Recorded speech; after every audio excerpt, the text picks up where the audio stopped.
जय हिंद दोस्तों, स्वागत है आपका हमारे YouTube चैनल पर।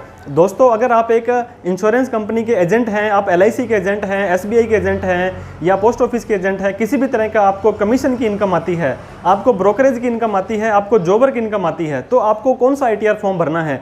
बहुत सारे लोग कन्फ्यूज होते हैं कि ITR 4 हम भर सकते हैं या नहीं भर सकते हैं।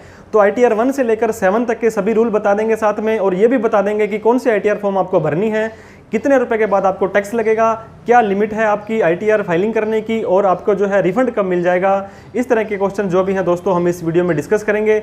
इसके साथ में ही अगर आपकी बैलेंस शीट या प्रॉफिट एंड लॉस अकाउंट बनाने की अगर आपकी रिक्वायरमेंट रहती है तो वो भी हम इस वीडियो में आपकी क्लियर कर देंगे कि आप कैसे अपनी बैलेंस शीट खुद बना सकते हैं। तो देर न करते हुए चलिए दोस्तों वीडियो को स्टार्ट करते हैं।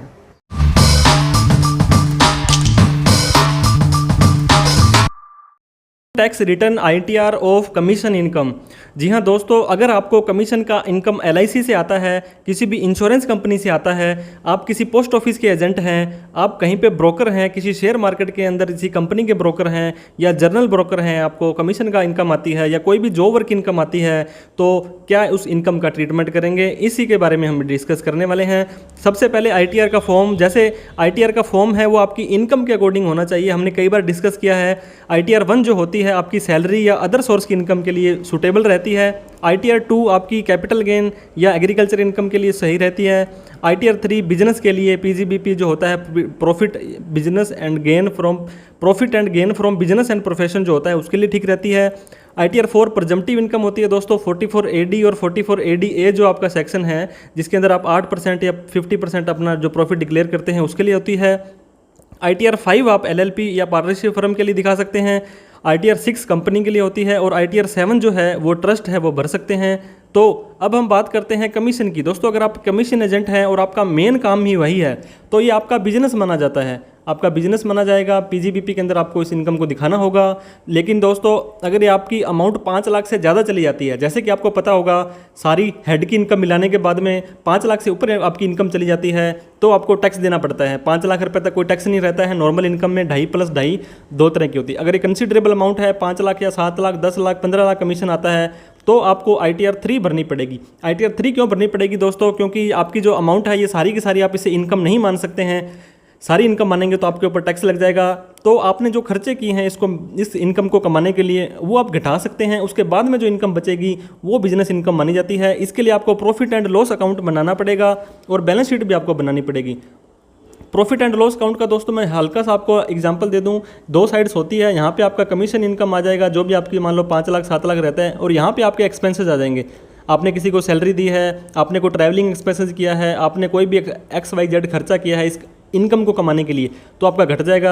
और वहाँ पे जो डिफरेंस आएगा दोस्तों, लेट्स सपोज 4,50,000 है, 5 लाख से कम है, लेकिन आपकी कमीशन तो आपका 10 लाख रुपये आया था, लेकिन आपका प्रॉफिट जो है वो 10 लाख से कम है। आपने खर्चे भी किए हैं उस कमीशन को कमाने के लिए, तो खर्चे घटाने के बाद जो भी इनकम आएगा उस पर टैक्स देना है। तो ITR 3 में 2 बेनिफिट आपको मिल जाएंगे। सारी की सारी कमीशन को आपको अपनी इनकम नहीं दिखानी पड़ेगी, और आपका जो खर्चे हैं जो भी आपने किए थे वो आप क्लेम कर सकते हैं।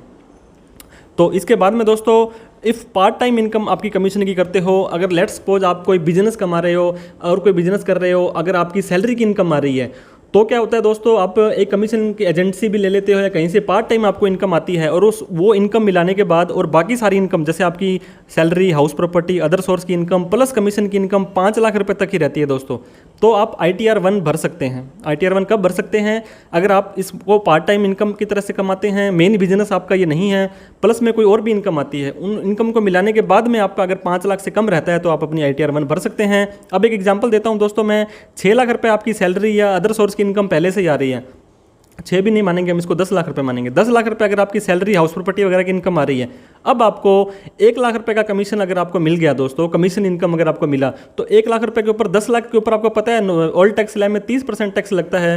तो 1 लाख रुपए के ऊपर आपको 30,000 रुपए का टैक्स देना पड़ जाएगा बिना बात के लिए। अगर आप कहते हो कि सर इस 1 लाख में तो मुझे तो 10-20 हज़ार रुपये ही बचा है, तब आपको इस केस में भी ITR 1 नहीं भर सकते हैं। फिर आपको बैलेंस शीट वगैरह बनानी पड़ेगी, और ITR 3 है वो आपके लिए जाने वाला है। इसके बाद में ITR 4, बहुत सारे लोग कन्फ्यूज होते हैं कि ITR 4 हम भर देते हैं सर, प्रजम्पटिव इनकम है, ये इजी ITR फॉर्म है, कोई इसके अंदर फॉर्मेलिटी नहीं होती है। लेकिन दोस्तों, ये जो ITR 4 है ये प्रजम्पटिव इनकम के लिए है। ये रिटेल सेल, अगर आप सेल करते हो रिटेल या होलसेल में, या प्रोफेशनल सर्विस देते हो, या आप ट्रांसपोर्टर हो तभी आप ITR 4 भर सकते हैं। 44 AD, ADA और AE जो होता है सेल का 8% या सर्विस का 50%। अब दोस्तों आप इसके अंदर अपना 8% तो दिखा नहीं सकते क्योंकि आपकी ये सेल नहीं है, और 50% भी आप नहीं दिखा सकते हो क्योंकि आपकी सर्विस नहीं है। ये सर्विस मतलब इनकम टैक्स के अंदर जो 44 ADA ने जो बताया है उसके अंदर आप फाइल नहीं करते हो। ITR 4 44 AD के लिए medical, engineering, legal, architecture, accounting, technical, consultancy और इंटीरियर डेकोरेटर, इस तरह की अगर आपकी इनकम है तभी आप ITR 4 भर सकते हो।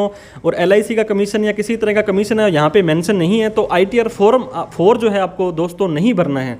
इसके बाद में ITR 1 के बारे में हम बात कर लेते हैं। कई लोग क्या होते हैं दोस्तों वहाँ पे एज ए सैलरी काम करते हैं LIC में या किसी भी बीमा कंपनी में, तो उनको क्या सैलरी आती है, तो आपको सैलरी इनकम आती है तो आप ITR 1 भरेंगे। उस आपके फॉर्म 26 AS के अंदर या 16 नंबर फॉर्म आपको मिल रहा है तो आपकी सैलरी इनकम है। अगर आपको 16A फॉर्म मिल रहा है दोस्तों तो आपका वो कमीशन है, इसके लिए आपको ITR 1 नहीं भरनी है। अगर भरनी है तो अगर पार्ट टाइम में इनकम है या बहुत कम इनकम है तो दिखानी है। इसके साथ में आपको AIS, TIS और 26 AS है वो भी ज़रूर चेक करना है, ताकि आपको उसके अकॉर्डिंग ही कंप्लायंस करने हैं कि इनकम टैक्स में आपकी इन्फॉर्मेशन क्या गई हुई है, उसके अकॉर्डिंग ही आपको अपनी रिटर्न भरनी है, ताकि आपको फ्यूचर में किसी भी तरह की कोई दिक्कत का सामना ना करना पड़े। तो आशा करता हूं दोस्तों जो कमीशन इनकम है उसके रिगार्डिंग मैंने आपके डाउट क्लियर कर दिए हैं, और वीडियो अच्छी लगी हो तो दोस्तों इसे लाइक भी ज़रूर कर दें, और चैनल को अभी तक सब्सक्राइब नहीं किया है तो सब्सक्राइब करके बेल आइकन दबा दें, क्योंकि इस तरह की इन्फॉर्मेटिव वीडियो हम आपके लिए लाते रहते हैं। थैंक यू सो मच दोस्तों। जय हिंद, जय भारत।